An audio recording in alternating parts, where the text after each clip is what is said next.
พี่น้องวลีคำว่าโจกกำลังมาแรงคำว่าโจกกำลังมาแรงพี่น้องเอ๋ย แล้วโจกเนี่ยมันเป็นภาษาไทยหรือเป็นภาษาอีสานการโจกการหลวงเนี่ยพี่น้องเอ๋ยเนื่องจากว่ามันมีข่าวทนายดังทั้งกรุงเทพไปโจกหออะไรปลูบุไปโจกหอนักเรียนพี่น้องเอ๋ย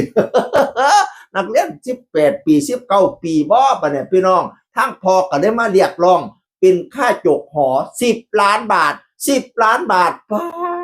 ดแม่นหอขอบท้องฝังเพชรบ่เหรอมาเพียงกระดอกกระเดียดแต่พี่น้องเอ่ยแต่ว่าก็ทางผู้ชายทางทนายก็ว่าโอ้ยบ่มีปัญญาใจดอก10 ล้านทางพ่อก็เลยลดให้5 ล้านเว้าไปเว้ามาเดี๋ยว2.5 ล้านเอาไปเอามาโอ้ยจะว่าได้เสียบ่ได้เสียบุบ่แม่นสิเป็นขึ้นลงขึ้นศาลกันติดพี่น้องเอ่ยแต่ว่าผมไม่เน้นเรื่องนั้นผมจะเน้นคำว่าโจกคำว่าโจกกำลังมีมาแรงพี่น้องเอ๋ยมันดังอยู่กรุงเทพกรุงไทยดังมาถึงภาคอีสานจากวงการทนายความมาถึงวงการหมอลำทำให้บอยศิริชัยเกิดความสงสัยภาษาไทยภาคกลางก็ใช้คำว่าโจกเหมือนกันเหรอครับพนาบา เพราะหลายเพจก็เขียนว่าทนายโจกหอทนายโจกหอเราก็เลยสงสัยว่าภาคกลางภาษาไทยก็ใช้คำว่าโจกคือกันติมันแมนบ่พี่น้องเขาบ่ใช้คำว่าลวงติหลายเพจก็เขียนคำว่าโจกอยู่ เอาไปเอามาเขาก็เลยสิเข้าใจภาษาอีสานบ้านเฮาเนาะคำว่าโจกถ้าเป็นกริยาหมายถึงการหลวงเข้าไปหาสิ่งใดสิ่งหนึ่งเอิ้นว่าโจกถ้าเป็นคำนามแปลว่า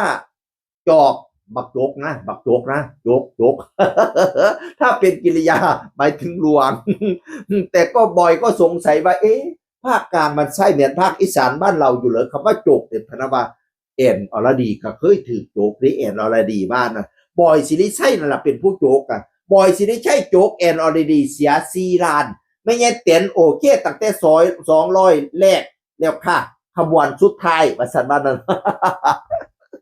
บอยเจ้าโจกแอนอรดีอิลีตีแอนอรดีบอกว่าเจ้าโจกนี่นะเสียให้แล้วต้อง4 ล้านป้าได้หลายแต่ว่าอีหลานน่ะสุอีหลาแอนเนี่ยต้อง4 ล้านแต่ไม่ใช่เตียนยินดีตั้งแต่200 บาทสันแม่แล้วนะแม่แล้วยินดีแต่200 บาทพอยินดีกับอะไรมันเป็นขบวนสุดท้ายแล้วพันว่ารถด่วนขบวนสุดท้า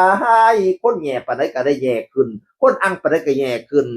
รถยางแตกก็ได้ไปอยู่น้ำกันทั้งนาพุ่นละมันเป็นรถขบวนสุดท้ายแล้ว